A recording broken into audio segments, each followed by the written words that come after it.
Good morning, good afternoon, good evening to anyone listening. Welcome back. Today, I'm really excited for this one. I feel like I've been manifesting it for 5 years. So, without going too much into it, I'm going to let the person who knows more about it introduce our topic today. And Cameesha, would you mind just introducing yourself, kind of your journey, how you got here, what it is you do? Sure. It's so interesting too. You started off with 5 years because that's interesting as well. So I'll try to weave that back into our discussion later on. So I'll just keep that in my back pocket. But my name is Cameesha. I'm the owner of the Intuitive Empath podcast. And it's a podcast where I just do a hodgepodge of things. Like I teach people about intuitive development. But more recently, I am leaning into something called Recal healing, which is a healing modality that I became familiar with, introduced to rather about 4 or 5 years ago. And the story with that, I'll share right now. So um, in 2020, I was dealing with cancer during COVID, which was a nightmare to say the least. It was a nightmare because it wasn't just dealing with the cancer itself, but everything else that COVID brought with it. There were several never before things that I was experiencing at one time, and it was extremely overwhelming. And for me, I like to say that that's like really my resetting point because I knew from this experience would emerge someone completely different that existed before. So what had happened was not only in the 2019 did I get a cancer diagnosis, but into 2020 it was household unemployment, taking care of 3 kids and homeschooling them, civil unrest. It was just all of these never before experienced things. And each of them alone was just too much. But all of them together at one time, it was literally breaking me. And it was, kind of like as I mentioned before, my resetting point. So one of the things I was trying to manifest, because I am intuitive, I was trying to manifest was a reason why this is happening right now. Why the cancer? Why in 2020? Like, why is this so hard? And thankfully, in my healing journey with breast cancer, I came across something called Recal healing. And there's a lot of components in it, but two major things that I'll speak about. One was it gave the specific stress that led to my cancer diagnosis. And that's something, as someone that has cancer, you want to know why. Like for me, I'll just speak for myself. I wanted to know why this was happening. And I knew it wasn't bad luck. As smart and as well informed and educated as my doctors were, someone just said, oh, it's bad luck. Like, you don't have it in your family. It just, it just happened. And I knew it was not bad luck, even though I had one breast doctor ask me, what happened beforehand? What was going on? And I wanted to know more about what it was that led up to this manifesting so it wouldn't occur again. And two, if the Recal healing really helped to explain family structures, and I'll get into that in a second. So as far as for breast cancer, I learned through Recal healing, they say that it is a cancer of the nest. Now, what that means is that a nest could be what I interpret literally, figuratively, symbolically, whatever I interpret as the nest. So what was interesting, about a few months before I was diagnosed, I was living with my in-laws for 9 months while our house was being renovated. So one, you have my little nest is being fixed. I'm living in another house, a nest with other people. And not only that, it was a full house, and it wasn't a house designed for multi-generations to live in. It was like a regular house with a lot of people in there. So my nest was being invaded. I didn't have control of my children because my in-laws kind of had dominance. It was just, for me, those 9 months were a terrible time and a very stressful time. So towards the end of my 9 month stay, I was starting not to feel well. And I started getting these hints like you should go to the doctor. I eventually did, and then I had my diagnosis. So, as far as physical symptoms and things like that, recall healing was wonderful. But the other thing I noticed was that around the age of 38 and 40, some awful things happened to people in my immediate family. So, with my mother, she had a nervous breakdown. So did my sister around 38 or 40. My brother, unfortunately, passed away around 38. And then here I was around 38, 39, 40, having to deal with a cancer diagnosis. So I was like, there is something to this. I'm Why? suspicious. Yeah.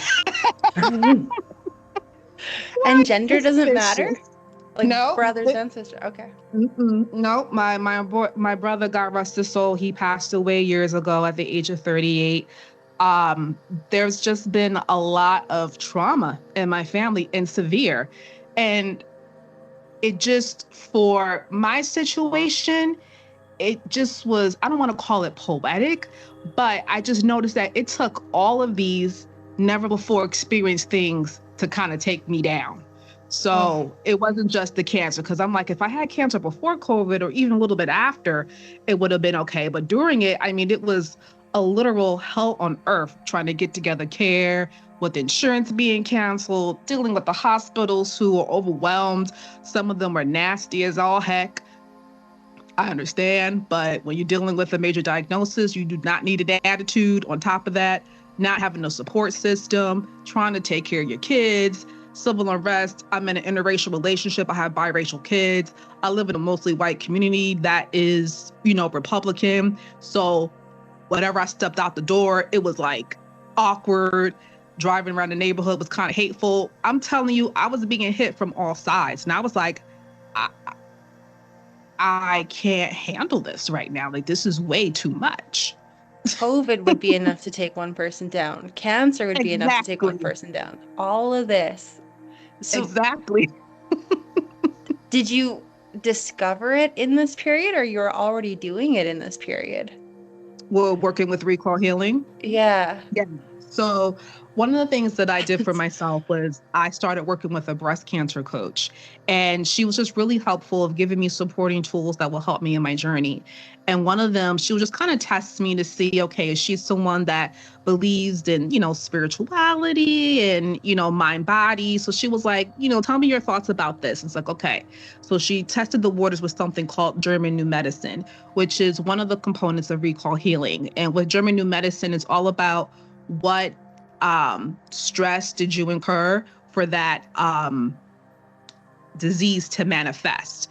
And it's called German New Medicine because what happened, there was a German doctor who was on vacation with his family in Italy. And one day they were on a yacht or a boat, and all the family went in town except for his son. He stayed on the boat. I don't know if they were playing loud music on the boat or whatever, but there was this non-mentally well challenged person. This Italian prince was near them. So he took out a gun and started shooting at the boat. The bullets, one of them got hit the son.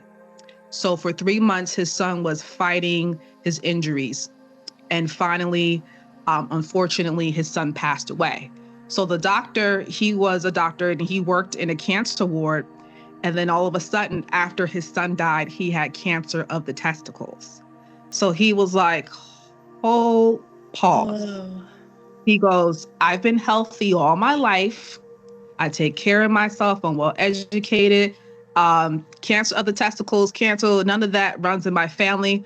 But while he was ruminating and thinking of ways to save his son and pine for him, and then finally he passed, and then a cancer of the testicles manifested.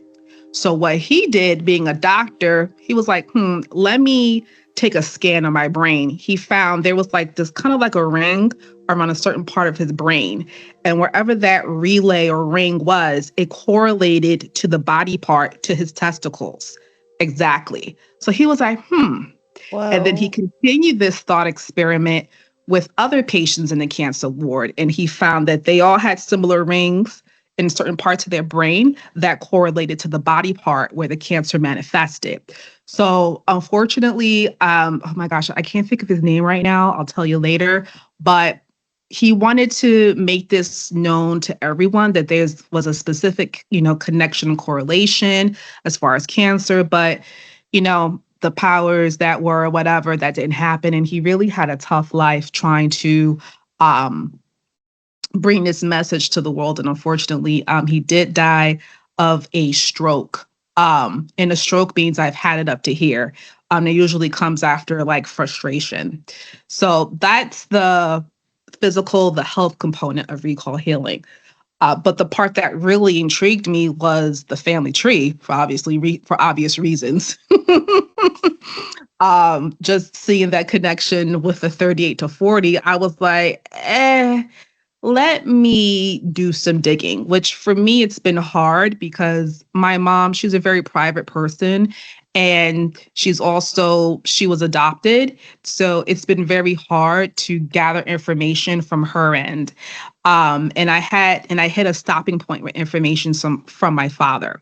But what I've been doing instead, which is therapeutic, is that I've just been researching other families. I research famous families or research families to get more information.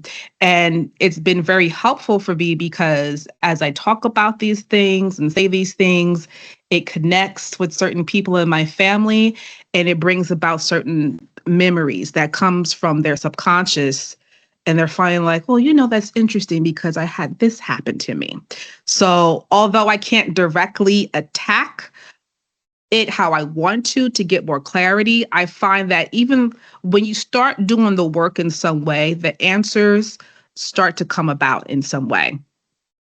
Do you think So just setting an intention out there can bring in, or prayer or a word? absolutely, absolutely. So when you're dealing with, recall healing, it deals a lot with Carl Jung and, that kind of mindset with psychology. And it's all about what's hidden in the subconscious and bringing it to the conscious level. So if you are willing to do the work, once you're ready, you can just ask safely, hey, what is most important in a safe and clear way, can you please show me what I most need to work on? And that's one way it can help. Also, I was so intrigued with recall healing that I became a facilitator. And one of the requirements was to work with 3 people.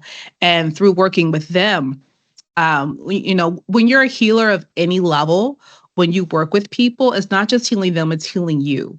So there'll be issues that they're working on, all of a sudden it's mirroring in my life. So that's been very helpful. I had one client where she was trying to figure out more on her father's side. And then after our first call out of the blue, someone mails her pictures of her father. And she was like, I didn't ask this person for this. I didn't mention anything that I was doing, but all of a sudden it comes. And I was like, that's how this stuff works. Once you start walking in that direction, everything that was hidden starts to come to light. But I always say to myself, and I tell others that I work with, just make sure you say safely and slowly, because I've had some what they call repairs. That's after a stressful period is over, you could have the physical manifestation of it show up. So for me, having cancer was the physical manifestation of, okay, that stress at your parents, at your in-laws' house, that's over. Here's the cancer. It doesn't have to appear as a cancer, though. There's all other types of ailments. It could be diabetes. You could have a headache at the end of the work week. Even getting tired at the end of a work week is a repair, because if you have a Monday through Friday schedule and it's Friday and your brain is like, oh God, it's 3 o'clock, we're done. Let's get tired, becoming tired, becoming hungry. Those are all recovery signals that something stressful is done. So there's lots of little hints that your body will give you to show you that something is done. So, but unfortunately for me, fortunately, because it did lead me to this, cancer was one of those things. Wow. Thank you for being so open and sharing everything, like being a transparent lens. It's almost like we're able to see through your experiences how this works. I did want to ask, in case all of this is extremely foreign to someone listening, if you were to kind of define the generational era ancestral healing, I don't know, give it like an elevator speech or a way For to, sure. how would Absolutely. you say it works? So you know what, the Germans are dominating because I'm realizing now a lot of the principles from recall healing do come from Germans. So there was a German, I believe she was a psychologist, but researcher, but let's just say she was a psychologist. Her name was Anselin Schutzenberger, and she discovered something called the generational matrix.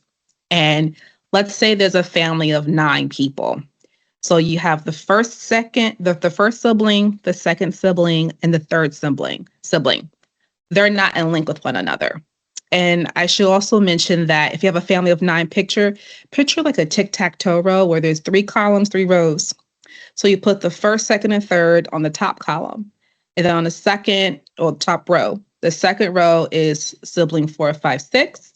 And then finally, the third row is 7, 8, 9. Okay. So you have 1, 2, 3, 4, 5, 6, 7, 8, 9. So from there, I mentioned before how the first, second, and third sibling, they're not in link with one another.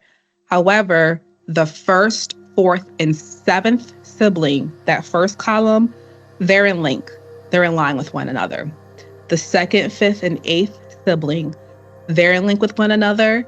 And the third, sixth, and ninth sibling, they're in link with one another.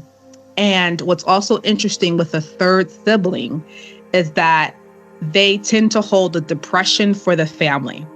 So if you have a third sibling, they tend to be the sensitive one. They could be more intuitive. They could be a bit of an oddball.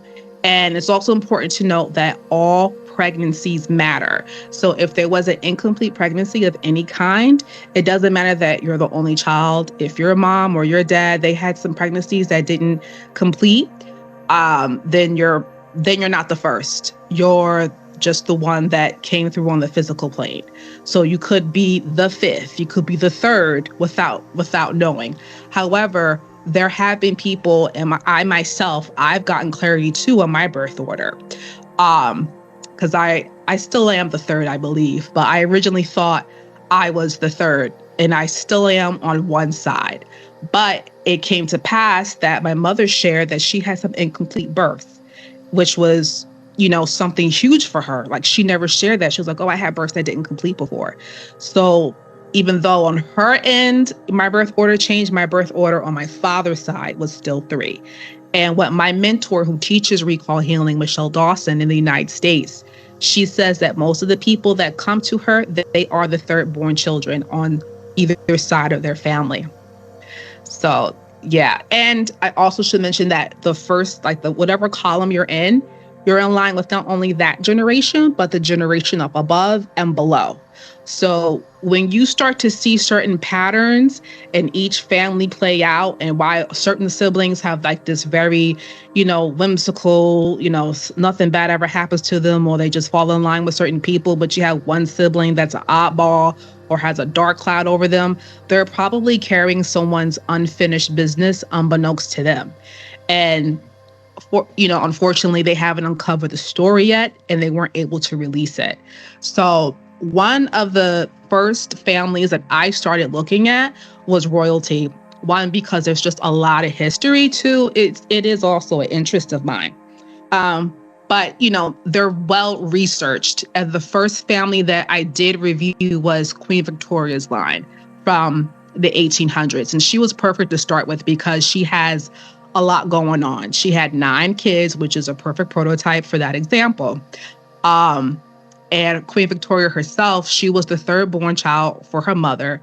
And I believe she was the second born child for her dad. So her dad, it's not written on record, but from what I could tell, seems like he may have had a child with a mistress before he had an official marriage and had Queen Victoria. So she was the third born, and there was a husband. So what I tend to do, I tend to focus on the mother, because it's just easier. Back in those days, there were so many, secrets as is right now, but it was just easier to kind of just focus on the mom. And focusing on Queen Victoria's line was really interesting because there were a lot of things that I noticed. One was that there was something with the sixth born child in her family lineage. So let me explain. All of her kids had children except for one, and that was the sixth born child. She lived the longest, but she didn't have kids. Okay. So when I looked further into Victoria's grandchildren, all of the sixth born grandchildren either died young or they were annihilated. So, for example, like a lot of them died from diphtheria outbreaks. Her daughter, Princess Alice, she was a third born. Her sixth born child was Tsarina Alexandrina, and her family were killed, unfortunately, during World War I. There's one child, though, where that doesn't work. It was the fifth born child that died, but I kind of hypothesized that there was possibly a pregnancy that someone didn't pick up, or there could have been an outside pregnancy from the dad's side. So that was the only one where it didn't line up. But when it does, I kind of lean in on, there probably was another pregnancy. But out of all her grandkids, none of the six born children lived. So that was extremely interesting. Two, there was something about the hemophilia gene. So Victoria is known for carrying hemophilia. And one of the mental, in Recal healing, they call them programs. We could just say like one of the stressors. One of the things that has to come about for something like that to manifest was there had to be an urgency with the bloodline to continue. So with her, before she was born, there was a whole succession crisis because one of the family members died and her child died in childbirth. So none of Queen Victoria's aunts or uncles had legitimate marriages. And they were like, okay, y'all got to dump your mistresses and y'all got to have these legitimate babies. So all her uncles, they dumped their mistresses. They had these legitimate marriages, and they were all racing to have the firstborn legitimate child. So there was like an urgency to continue the bloodline. And there's other meanings. The other meanings escape me for right now, but urgency to continue the family lineages is one of the things that can program that stress in the child. So for Queen Victoria, she was the third born for her mom and the second born for her dad. And what's interesting is that all her children that carry the hemophilia gene, they were either in the second column or the third column. So it's going with that because she was the second born on her dad's side. So that would put her in the second column. I know this is kind of hard to visualize perhaps without a chart in front of you. And then she was also the third born. So her daughters that carried it, they were in the third column. Her son Leopold. Just want to sneak in there too that there is an awesome chart that you've made videos on this too, so I can kind of picture it because I watched those. But if anyone's trying to have a better visualization of what this looks like, I'll put a link to the videos where they can see more clear. Sorry, continue. Oh yeah, no, because I'm a visual person. I need to see it because it's just words that you're just speaking. Same, yeah.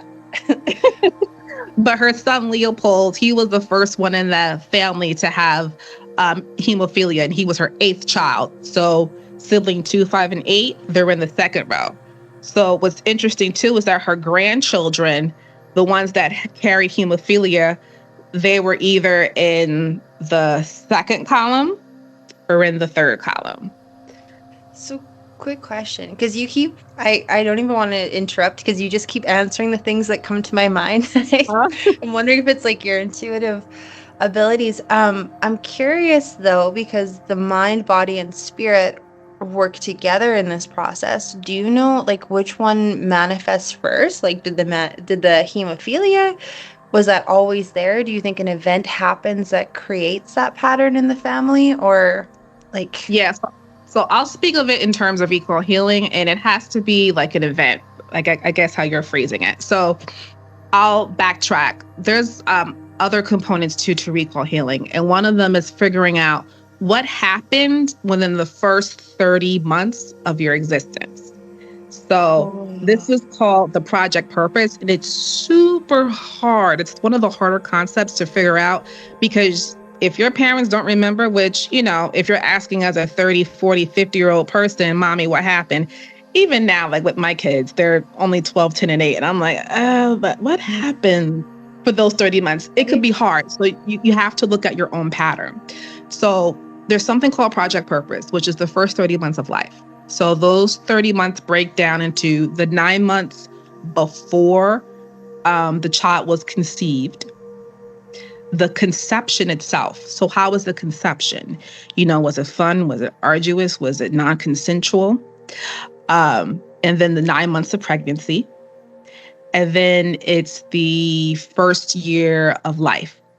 That constitutes the first 30 months. So it's 9 plus 9, 9 months before, 9 months of pregnancy, 18, and then 12 months round out to the 30. So, and the theory behind that is that whatever the parents are going through, whatever the parents are feeling, becomes that child's unfinished business to complete.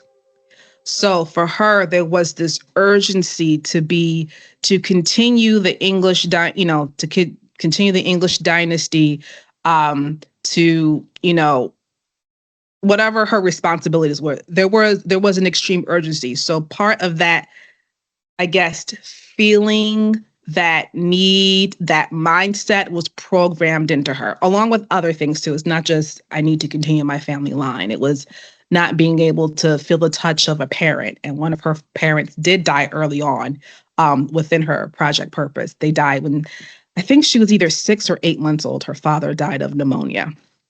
Um, Wow. yeah. So, So uh, does it become her purpose then to heal that in her lifetime? And if she doesn't, like it passes on to her kids?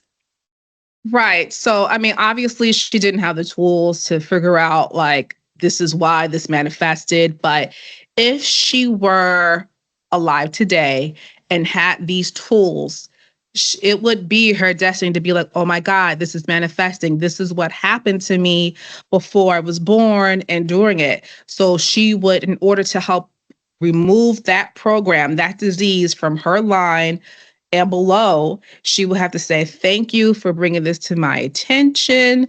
This is no longer my or my children's responsibility to carry. Do some ho'oponopono. Thank you. I love you. Please forgive me. Whatever you need to do to remove that urgency. So a lot of times what people can do, they can either they could revisualize their birth sequence. Instead of imagining like their urgency, they could just see like, oh, my mom and dad were very confident that they were going to have a beautiful, healthy child. They took their time. They could, imagine this whole rebirth. They could take a picture or visualize themselves as a child, and release the child from all the stressors that were programmed to them before birth and, during their first year of life. And again, just doing any kind of like, what I want to say, mental clearing could just really help to, free it. And it can take some time, especially with major stresses. And this is why therapy is just so awesome and needed. Like sometimes it's just not a one and done process. Like it's a lot to remove some some big kahunas from your line. So for me, myself, even though I'm a recall healing facilitator, I have a psychologist therapist, honey, and she's wonderful. And she teaches something called dialectical behavioral therapy. She's one of the few that's been trained in that. And it's awesome because it combines not only Western philosophies, but Eastern philosophies. So not only am I getting grounded tools to manage certain stressors, but, she's also like, okay, cup your hands, put it on your hand, breathe in, breathe out. Like she's, leaning on those Mm. Eastern philosophies. So, and I have my recall healing facilitator buddies, and we kind of talk about the things that are happening because it's a language that you're speaking. It's very specific. So I rely on my recall healing girlies and we kiki. And then, we exchange our notes, and then I bring them to my recall healing facilitator later and my mentor. And she, further explains what's going on and why it's happening. So, it's a Mm. Yeah, like you wouldn't suggest someone just but jump in this, and I'm sure I also want to preface I'm not encouraging that either. It's more like a picture of how this works, but 100% like that's why I'm interviewing you here. If someone's interested, please come see Cameesha. Don't just jump into that yourself. We need a community, you need a therapist. Your mind, body, and spirit need to integrate this. Do you yes, see one or and you may both? even need, I'm sorry to cut you off, but you may even need a doctor. Like if someone wants to work with me, I'll be like, look, do you have like if it's like a major, especially like I uncovered a major family secret and that had extreme complications on my health. So not only Mhm. do I have an awesome, awesome MD, I have an awesome, awesome naturopath that came to my house and was giving me wonderful vitamin C drips to help refuel and rebuild my body. So it's very imperative that you have like your whole infrastructure of healing set up, the mind, body, and soul. So, because if you're uncovering something huge, you need your team, no doubt. Because for me, it was painful, and there was a time where I didn't think I was going to make it because it was just such a deep healing. Again, not everyone's going to have the extreme results that I had because it was just such a profound and deep family secret I uncovered, and I was Mhm. holding it hidden. Um, but it's important that you do have your healthcare continuum on dial. It's like I'm just seeing two very ends of the spectrum. Like people that are into this work have done energy healing, don't believe it to be woo-woo that something happening generations ago can show up as something physical. But if you were to tap into that with a curious mind, which is undoubtedly going to unlock a lot of things, um, those symptoms, everything could, like, there's the potential that it could manifest physically, and you don't want to learn that the hard way. Like, please go into it slowly, is what I hear and feel being reiterated. Yeah, I just want to yeah. emphasize, like, there's something to this woo-woo stuff. I think it's collectively coming more and more to the forefront, but please don't, yeah, No, take it too definitely lightly. not. You need your team, you need your support, and you need it slowly. And that's why before I was emphasizing tell your subconscious, tell your intuition safely, slowly, show me what it is I need to know. Because you don't want to have an intense repair, especially what I had. That was not the business, but I made it through, thank God. And I'm here to tell about it. I'm so grateful for you. I'm so grateful that you are. And I'm sure many others, you're going to get to touch so many people in this lifetime. So that kind of course correct. I did have the intent to ask you kind of what are the first steps to healing these patterns, but I'm almost feeling a bit of hesitancy. There was a siren going by. I Yes. had to mute for a second, so I'm like, you know what? I'm gonna slow down because I think we already kind of covered. If you're interested in this, put the intention out there. Would you agree? And then like seek resources, or what would you suggest? So the first steps, if they want to pursue recall healing, is what you're, or to heal the subconscious, like to heal the ancestral trauma. Yeah, Um, like, yeah, what are the first steps in healing this process in a safe and guided way? so I would say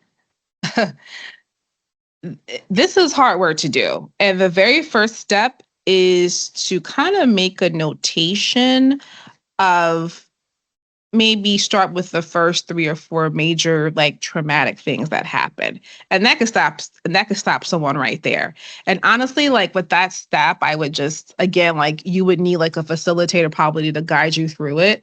um if they want to do it without the traumatic steps, you could just look at your like go within, look at your life, and then just ask your subconscious, what is it that I most need to heal, and show me in as safe and slowly as possible to Mm. heal.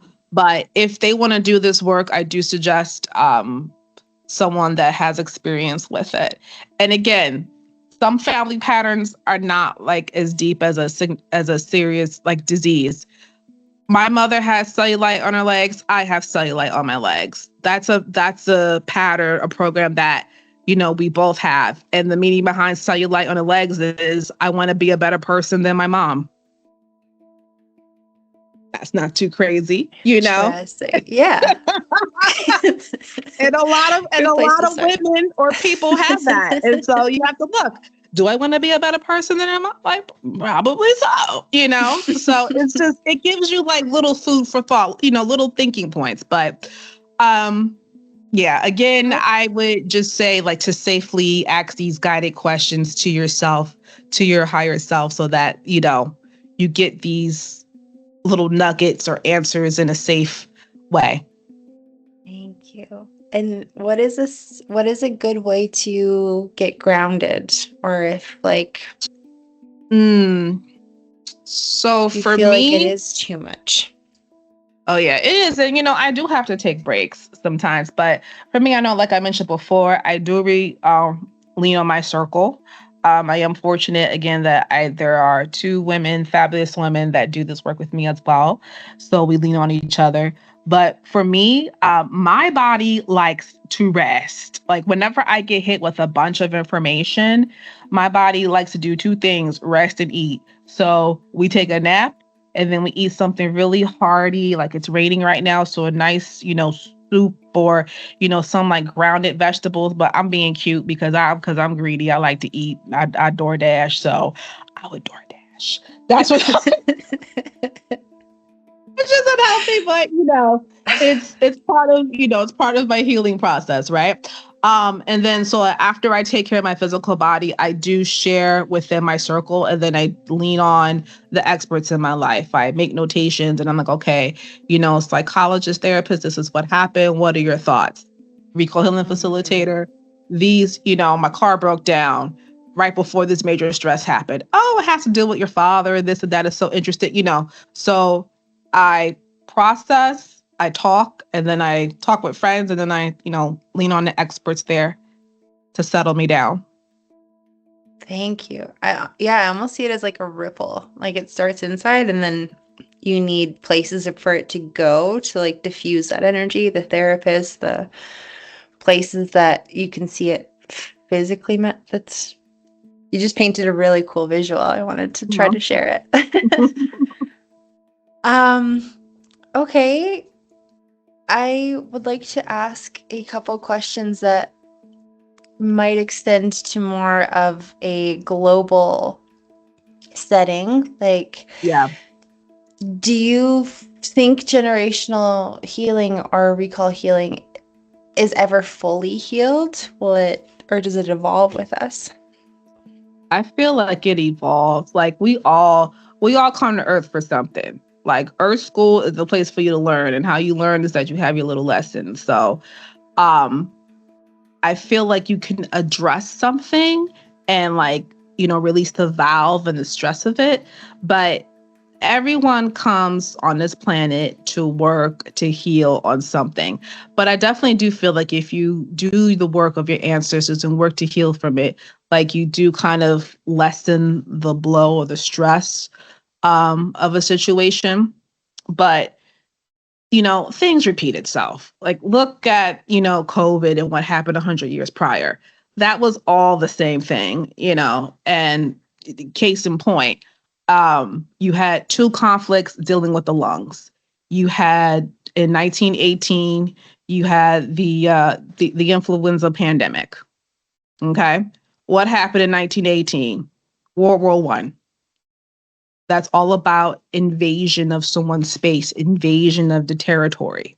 Okay. So it was the influenza. I think it started like beforehand, like in early 1918, but it really started to pop off in the fall. And then they signed that treaty, November 11th of 1918. And then, full blown pandemic starts. That's not a coincidence. 2020, we had the COVID pandemic, and there were numerous conflicts around the world happening. There was um, a conflict with Syria, Afghanistan war. There was, conflicts going on in China with the minority Muslim group, and there were, conflicts and protests in what do you call it, Hong Kong. And then we get another territory, long invasion of territory conflict. So things do repeat. It wasn't millions of people that died, but yes, it was a lot of people that did pass. So I say that to say yes, things do tend to repeat, but it doesn't necessarily have to be on that same scale. Do you feel like when there are more wars, people maybe subconsciously or physically pick up on that energy or feel it more? Like if in the global sense there's more death around us, do you think all people, or is it more of like a lineage thing? No, I definitely, I mean, I feel like it could be both, right? Like you could, certain people can pick up things from their ancestors, but it's all about how our brain interprets a situation. That's how, from what I learned with recall healing, I'm not a doctor or whatever. So, but it's all about how we interpret an event. So if you're, um, Hmm. going through a war and there's a crisis and you're like, oh my God, my home is being invaded, it might be interpreted by your body differently. But let's just say that like your descendants, like you move to another part of the world where there's peace, and your grandchild, she may not be in a war or conflict, but somebody may be in her property. So that could be a way that she carries on unfinished business. You know what a good example is? Mm. Not a good example. But I'm a true crime person. I love true crime. I'm not sure if you're familiar with the Lacey and Scott Peterson case. No, This but I'm happened sure in people are. okay, so this happened in the 2000s in California. So it was 20 years ago. So you're very young when that happened. But it's like one of like those like famous true crime cases. And there was a couple, Lacey and Scott Peterson. She was pregnant and she went missing on either on Christmas Day or the day before Christmas. And long story short, her husband was involved in her disappearance. Um, so, but when you looked at that case, if you look at the husband and his side of his family, there's a whole history of unwanted births. It starts with his mom. When his mom was 2 years old, her father was murdered, and his mother went into she had a psychotic breakdown, couldn't take care of her child, so she put her child in an orphanage. So Scott Peterson's mom put in an orphanage. Okay. So Scott Peterson's mom, her name is Jacqueline. She becomes an adult. What happens with her? She has 4 kids. Her first 2 kids, she puts them up for adoption.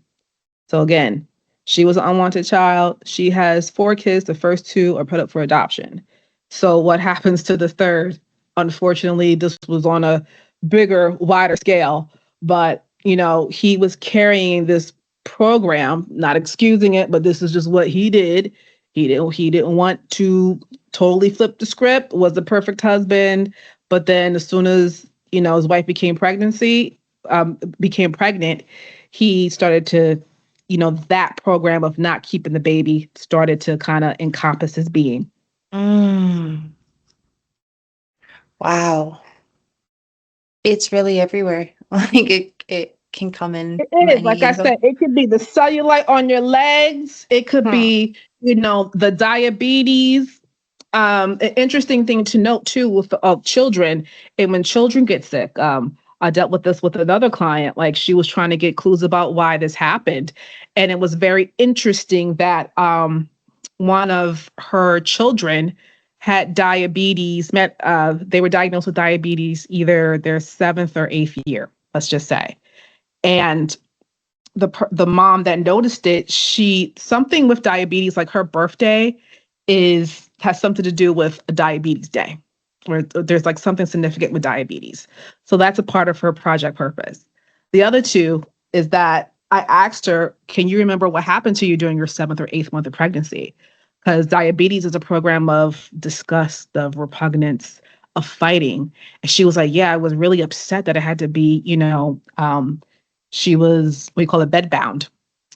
She couldn't, Mm, she had to quit her job. So that really upset her. So mm. part of her child's unfinished business was to have that manifest around the 7th or 8th year of them being alive. So, and she's continued to work on her feelings during her children's first 30 months of life to help free that up. Wow. Can we inherit our ancestors' gifts as much as the wounds? Yeah. Oh, absolutely. Absolutely. It's a two-edged coin. I come from a family of healers, of, like whatever you want to call it, but with that, there is the other side. So it definitely comes with the good and the bad, and what's interesting too is that it's kind of obvious if there's like a family of like, you have all mathematicians, mother's a mathematician, dad's a mathematician, they have 3 kids, they're all mathematicians, but the third one's an artist. It's like, where the hell did you come from? And it's like, oh, well, the third, my aunt, she was an artist. So it's like it's not just the bad, it's the good as well.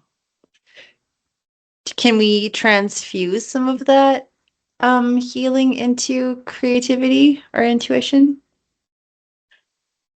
Yeah, sure. Like you can use some of the energy like that does, help to spawn or create someone's gifts, but it doesn't have to come from, I don't want to say chaos or conflict. You can ask, like, can you safely heighten my intuition? Can you safely show me what my intuitive gifts are? But for me personally, yeah, like in life and death, I had my intuition download, like come alive. When my brother passed away, I was like, oh my God, why am I seeing him doing this thing that's just so weird and creepy? And then when I went to my local psychic, she was like, oh my God, he's doing this thing. It's so weird and creepy. I was like, oh, wait, that's not in my head. That's how I found out that I wasn't, making up stuff when I was little. I was talking to, I was talking with people, but it wasn't just something, but I didn't know what it was, and every time I had a child, I had 3 beautiful children. Honey, them senses came down. But it didn't take but it could also grow in regular every day. Like I had a mentor to help develop me. So it doesn't have to be something huge and major. It could be, okay, I just want to learn and grow, and you could be a student. It can come down calmly. Okay, there's one more question really want to ask you because the day that we met, we had a brief conversation and I had candles like blowing out and these different symbols that I'd mentioned to you then. And you made a comment, you're like, yeah, that's masculine energy is the fire Yeah. and water is the feminine energy. And I didn't Mm-hmm. want to go too much into it because I wanted it to come up authentically in our conversation now. But is Yeah. there any way to recognize symbolism or a message you have on that masculine feminine symbolism, how it appears and how people might notice it? Um,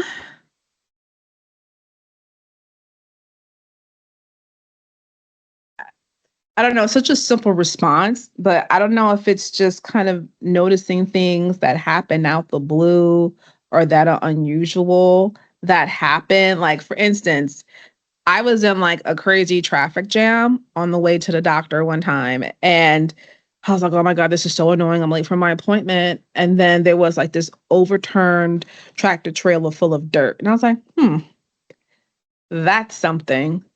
And then I looked into myself. I was like, self, higher power, whatever you want to call it.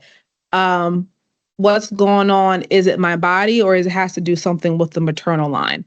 Because from what I learned from this work is that anything of the earth and all that has to deal with the mother. So, and it could be any mother. It could be my mother. It could be me as a mother. It could be one of my friends that's a mother. So Mhm. once I see those things kind of take out and I know the name or the generality of where it comes from, I go with it and I ask, what is this message about? Who is this for specifically? And how should I address it? And I remember too, this is one of the things that I noted and I brought it down to my facilitator and she, you know, put it in a nice, neat bow, like she was able to interpret it. But I would just pay attention to like those weird things that come on out of the blue or that always happens, or pay attention to what you're saying. Also, pay attention to your birthday. What happens around your birthday? Is it like is your birthday month crazy? Is your birthday, cool? Like, how is it? How was your conception month or the weeks around your conception? Also think of that. How's that whole month for you? Because that could have been tell you what's going on with your mom or dad. And that's something that you can release yourself from. So I would just say look to your environment, look to your clues. Like if you drive, pay attention to any type of car issues in your home, water's leaking. If you come across just strange animals, and they're like in your face, that means something. Look at the Mhm. symbology of that particular animal. Um, Around my birthday, I was coming home from the gym. It was 5 o'clock in the morning, and a bear, it just crosses the street, and it was so funny because I was at a red light and it was walking between the pedestrian lines. I was like, oh my god. And like we have bears here but we don't see them like that. So it was a black bear and I thought it was like somebody in a costume just because how sometimes the bears look. And I'm like, this bear is just walking across the street in front of me and I'm just looking at it like, hi. And I brought it up to my recall healing facilitator. I was like, oh, so around my birthday, I saw this. And she was like, well, you know about black bears and how they feel about their kids, right? And I'm like, no. She goes, they try to kill the young. And I was like, that just stems from you being an unwanted pregnancy. I'm like, hmm. So again, I have to work on not being wanted. So your world has a wonderful way of giving you signals. It's just all about noticing it and then Thank asking for the right tools to comprehend it. thank you. Like you. You would be an amazing tool for Yeah, anyone. Not calling you thank a you. tool, but you know what I mean. No, no, no. It's a Um, compliment, baby. I take it.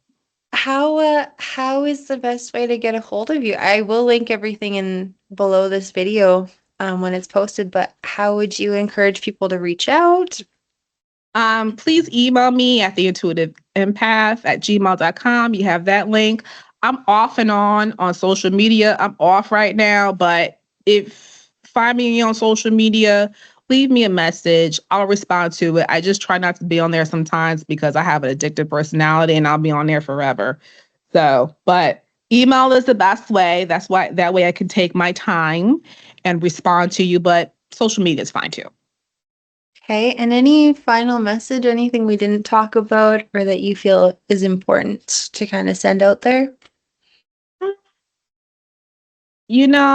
Just it's so hard now because I just feel like as a society, like we're not like community driven right now, but just whatever, wherever your journey takes you, make sure you have your support, make sure you have your team, have it lined up, however that looks for you. Make sure you are properly taken care of. That's so perfect and synchronistic and in alignment. And thank you for being a part of this community, a source of community. And I hope that someone found comfort in hearing you speak on a topic that's so relatable Thank you globally. so much for having me.